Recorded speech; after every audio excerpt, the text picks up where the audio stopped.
नमस्कार, मी पंजाब तक 31 मार्च पासून ते जवळपास 7 एप्रिल पर्यंत म्हणजे जवळपास 7 दिवस राज्यात मध्ये अवकाळी पावसाची शक्यता आहे म्हणून हा अंदाज लक्षात यायचा।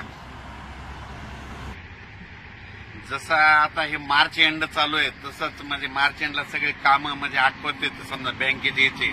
तसं माझं एक सगळ्या सर्व शेतकऱ्याला म्हणणं आहे की तुम्ही काय करा, ह्या मार्च एंड म्हणजे 31 तारखेपर्यंत आपल्या शेताचे सगळं गहू कांदे असलं तर काढून घ्या, कारण की राज्यामध्ये 1 एप्रिल पासून ते 7 एप्रिल पर्यंत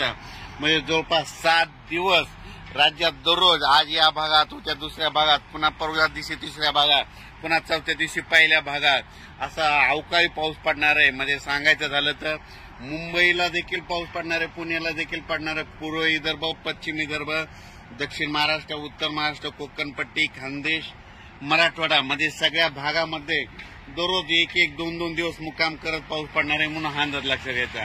जास्त सांगायचं झालं तर कोकणपट्टीकडे जरा जास्त पाऊस पडणार आहे आणि गारपिटीची देखील शक्यता आहे। पश्चिम महाराष्ट्रात देखील पाऊस पडणार आहे, गारपिटीची देखील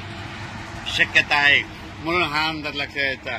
ज्या शेतकऱ्याचा गहू कांदा काढणे चालू असेल तर तुम्ही काय करा, वीट भट्टीच्या शेतकऱ्यांनी तुम्ही काय करा, 31 मार्च पर्यंत